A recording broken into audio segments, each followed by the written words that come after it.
I love and appreciate the first half of this episode. Now, don't get me wrong. I love the second half, but for different reasons. However, when it comes to the first half, I really appreciate how Jack had to spend the entirety of it overcoming his injury physically and mentally. You don't know how many shows I have watched over the years to where there's a big fight, character gets injured, next episode, character's completely fine, or next scene, the character's completely fine. All those wounds, all these cuts or whatever that the character received, they're completely gone, even though they were bleeding out so much blood and all that, everything is fine. They didn't die from blood loss.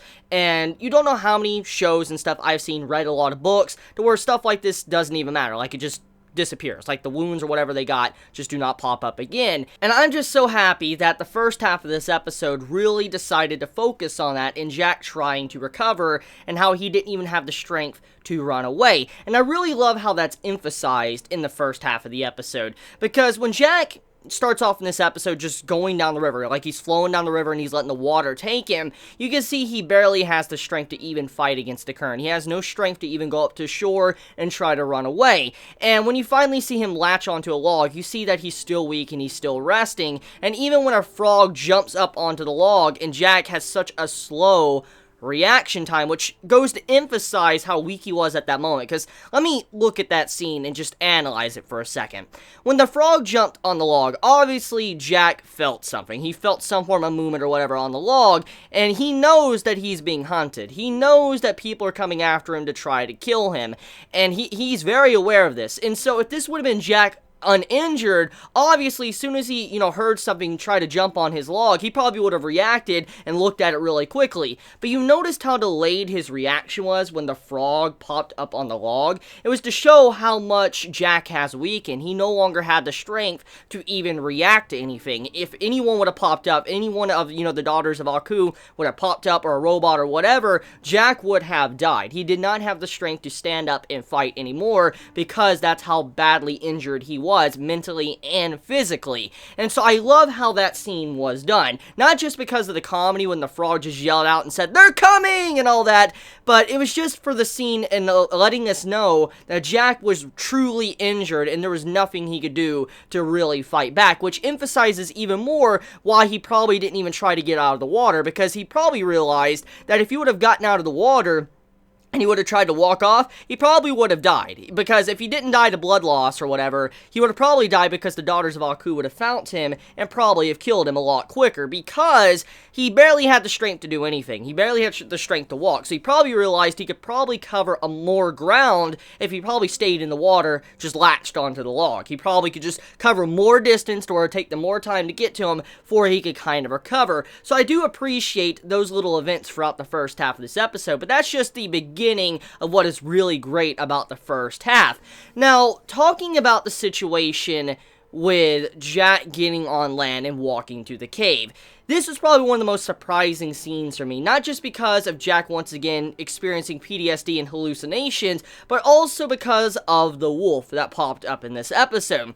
I figured the wolf was dead. I think all of us figured the wolf was dead before this episode began. We all figured it was dead because of last week's episode and the symbolism with Jack and the wolf. But the wolf, somehow, despite all odds, managed to survive and make it to the exact same cave that Jack was in. And I found it very interesting how the wolf actually started to find, companionship in Jack, and how Jack found companionship in the wolf, and how they were both looking out for each other, trying to help each other out. I really appreciate that entire scene, with these two just trying to recover from the injuries, licking their own wounds, and allowing them to eventually stand up and fight another day. It was something that was just really sweet, and it made me appreciate how these two people, or the wolf and Jack, were able to kind of find a coexistence in a way, to be able to realize that they need to continue pressing forward and need to work together if they want to survive.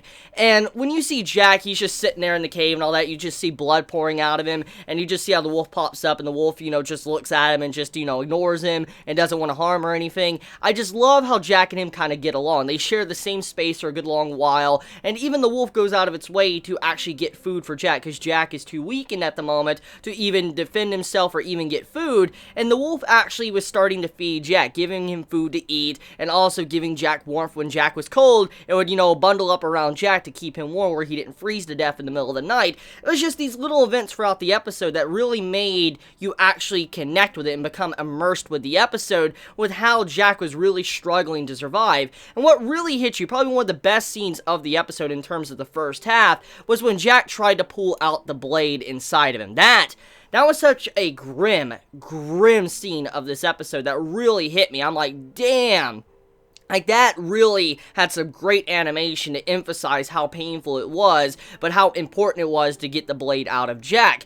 So, when Jack was sitting there, and he grabs the blade, he looks down, you see the blood just pouring out of his wound, and you see, the blade in him, and he's trying to pull it out. You could see the struggle, because of the art and animation, the struggle in Jack's face as he tries to pull the blade out, and he's trying to pull it out at a straight motion. He doesn't need to pull it out crookedly, because if he does, obviously he would cut his organs, and he would bleed out internally. So you can see the way the art animation was done. He was trying to pull it out in a way to where he didn't cause more damage pulling it out. And when you saw him finally pull it out and all that, and he was trying to cover it and then stitch it up, it's just those little scenes throughout the episode that really made me immersed with the episode. I could really appreciate what I was watching. Like when Jack was stitching himself up. That is something you normally don't see in a show. I mean, I know this is on Adult Swim now. I know it's now, kind of centered for adults now. It really made me appreciate how Jack received this injury, and he was not able to overcome it like that. It was just gone. He had to sit there and try to get better for many days to become healthy once again. And when he's sitting there stitching up his wound, when he's sitting there trying to eat and all that, try to survive, when he's sitting there freezing to death because it's so cold because he's going to get hypothermia,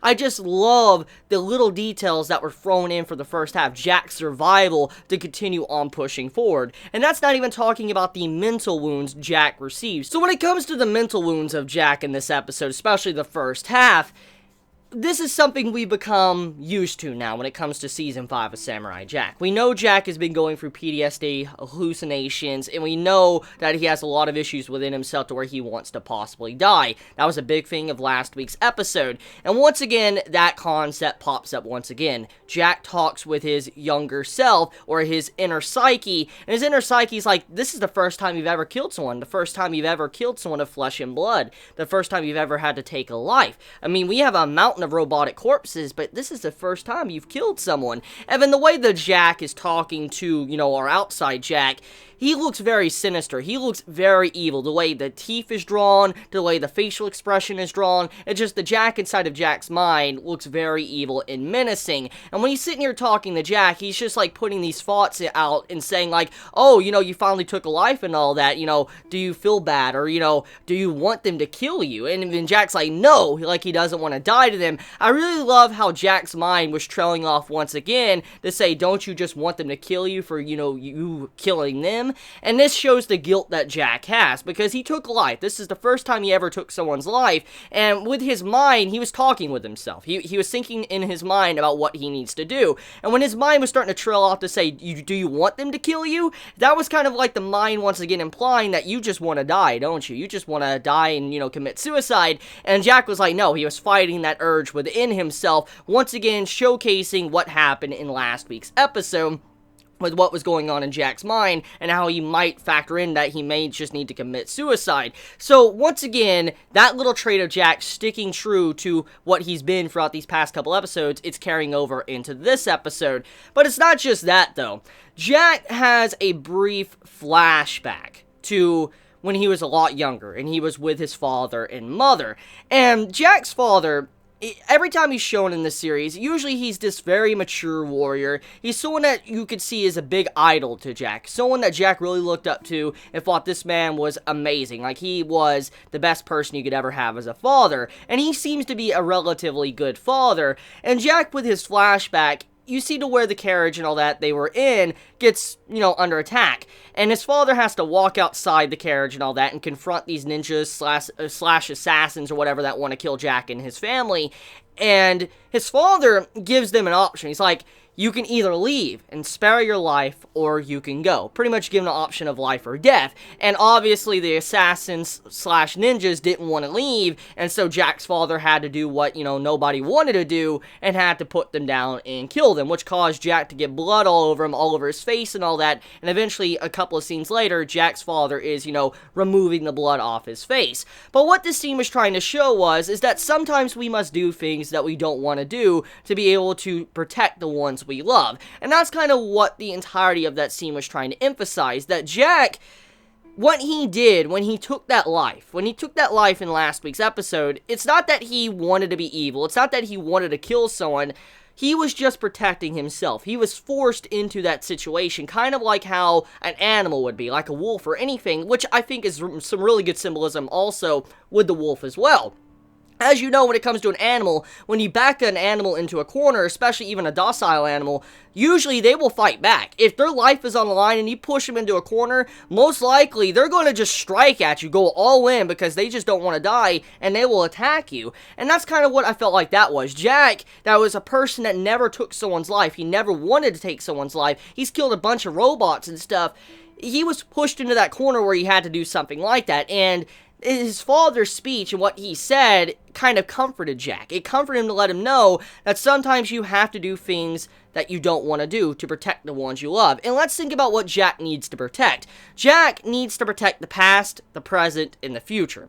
Even though a lot of his will has been lost because he doesn't know what he can do. His sword is gone. His whole means of taking down Aku is kind of gone right now. He still holds on to that hope that one day he can eventually defeat him. And so the one thing he was protecting at that moment was protecting all of the timelines. He was protecting the past, present, and future. And if he was to die, that everybody he knows would die and they would no longer be protected. So that's why he stood up and decided to fight against the daughters of Aku in the second half of the episode. It was thanks to his father's words of encouragement that allowed him to overcome his issues with killing, and why he was able to become such a savage in the second half of the episode. Now, moving on to the second half, okay? So the second half is probably one of the most savage scenes we've ever seen from Jack in terms of the entirety of the series. This is the first time that Jack has took a life and willingly took a life. What I'm getting at is, in last week's episode, Jack killed one of the daughters of Aku, but he was unaware of it. However, in this episode, he killed a bunch of daughters of Aku. Willingly, he knew. And this was the first time he's ever done this. And so this is probably one of the most brutal scenes we have probably seen of Samurai Jack. Not just because of taking lives, but because of Jack as a character and how he reacted when he was taking their lives. So before I get into the individual deaths and stuff like that, I just want to talk about Jack's declaration to the daughters of Aku when they finally caught up to him and when they finally wanted to take down the samurai. What Jack said to them, it holds a lot of weight for this second half of the episode and correlates with the first half of the episode with Jack overcoming his mental demons. So, as we know, Jack's father gave a big speech, and Jack found out the hard way that sometimes you must do things that you don't want to do to be able to protect the ones you love.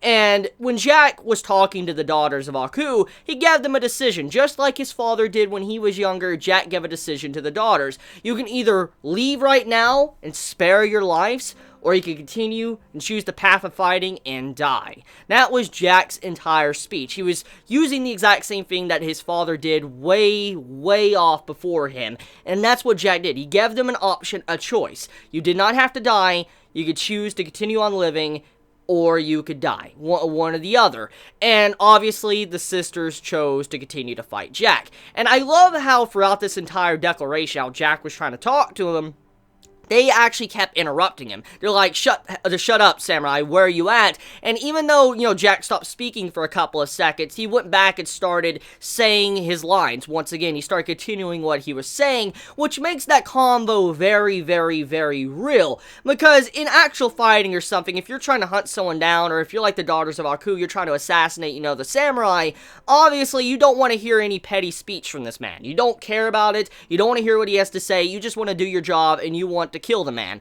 And when Jack was sitting there saying that, obviously you wouldn't give a shit if you're on the Daughters of Aku's side. And when they interrupted him, it was a very real outlook on how this would probably be done in real life. But then when Jack continued to say his speech, it also shows how awkward and real it could be as well, because even though he was interrupted, he continued to say what he needed to say, because it wasn't just for the Daughters of Aku that he was kind of reassuring, he was reassuring himself. Because even though Jack knows he needs to do what he needs to do to protect everyone he loves, yeah, I still feel like that scene was more along the lines of Jack reassuring himself what he's about to do.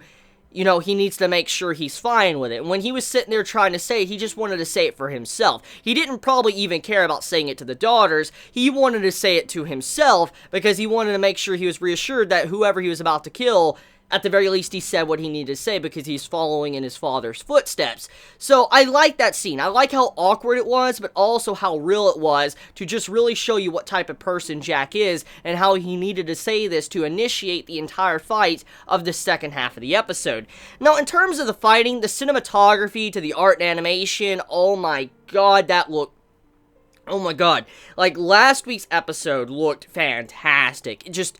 There was no talking, there was nothing. And that's kind of how the second half of this episode was as well.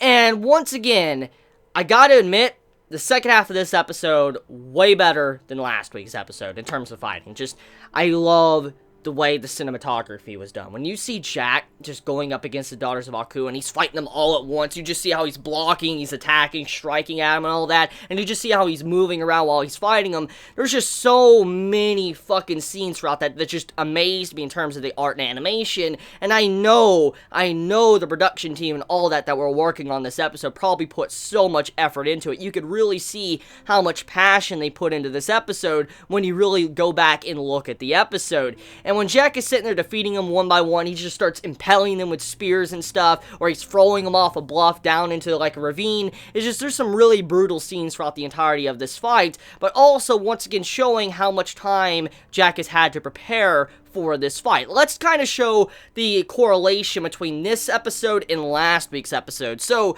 last week's episode, Jack got ambushed by the Daughters of Aku, and because they got the jump on him, it caused the entire situation where he got injured, had to take a life, and then he had to go on a run for the first half of this episode. And in this episode, Jack wasn't the one being ambushed, he is the one that ambushed the Daughters of Aku. And I like how those two scenes correlate. And also, there's a little bit of differences here and there, too, throughout the episodes. Remember, Jack's, episode, when he got ambushed and all that in last week's episode, he wasn't warned at all. He wasn't warned, he didn't get told that he was about to get killed or whatever, he had an option to leave, he was just attacked out of the blue. While the Daughters of Aku, they were given a warning, like, you can leave right now. So he gave up his, instant ambush, he still ambushed them, but he didn't get the actual jump on them. And I like the way that was done, the correlation between both of these episodes, but then they carried on even further how Jack used the terrain to be able to overcome them and win against him, especially with the way the color palette was done in this episode. Oh my god, I love the white. I love the white backgrounds and all that throughout this episode, and I love how, once again, like I said, it correlates with last week's episode. Let's think about this.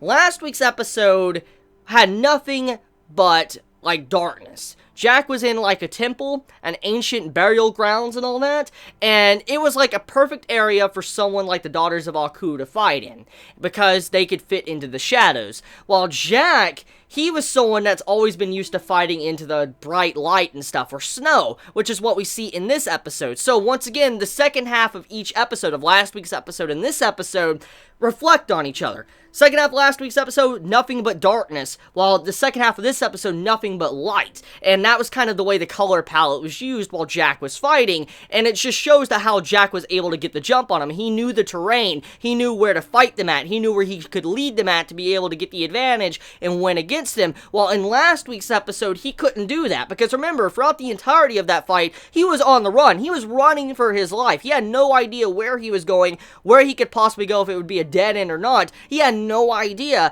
and that was showing how he didn't know the terrain, but in this episode, he knew. Aku. And so that was how he was able to win against them. Even though they had the numbers, he won over them thanks to knowing how the landscape was. So Jack using his tactics and actually using real things and what people do in real life to be able to overcome their opponent. So yeah, Jack, completely savage, but showing how intelligent he is when it comes to him overcoming his opponents in actual fighting. So let's talk about the brutality of the deaths, okay?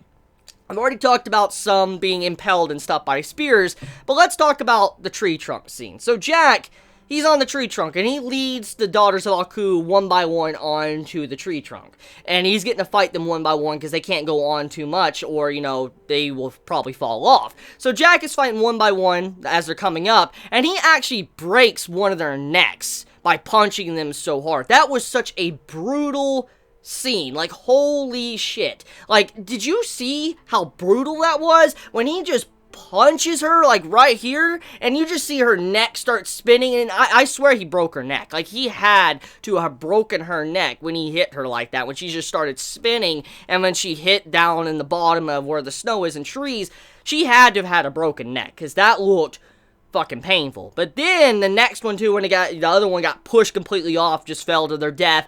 And then the final one, Ashi's death. Or I'm assuming Ashi's not dead. I want to be completely honest here. I don't think Ashi is probably going to die. Many of us have already speculated that since she's gotten so much characterization already, and that, you know, the daughters of Aku, they've been raised to not have any love or care about each other at all. Ashi's the one that's a little bit different. I mean, even in this episode, it showcases that how they don't really know what love is, especially to the deer scene. The deer scene showcases that they don't know what type of emotions they are or what's really out there. They know there's creatures, but they don't really even know what's really out there, what, you know, world they're actually fighting for, or who they're fighting for when it comes to Aku. They don't know. And so when you see how they think that the deer was actually like a servant of Aku, it just goes to show you how oblivious they are of the entirety of the world, also when it comes to emotions as well. So when they're sitting there and all that, and after you see how these characters, they don't really know anything, it made me start thinking about something. And I don't know if the episode was trying to make me think this or not,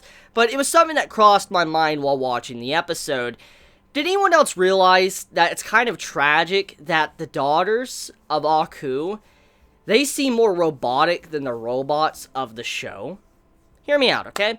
Let's think about, you know, the first 4 seasons of Samurai Jack, and even in the first episode of Samurai Jack Season 5, we have seen some very colorful robots. Robots that have such jazzy personalities. You're like, damn, these personalities of these robots are fucking awesome. Like, you just want more of them. I mean, look at the first episode of Season 5. That man had an amazing personality. I loved it. I loved how he's like, what's up, babe? Whip it out, babe. You know, I fucking loved the personality of him. And when you look at his personality and compare it with the daughters of Aku, the daughters of Aku are more robotic than the robots themselves.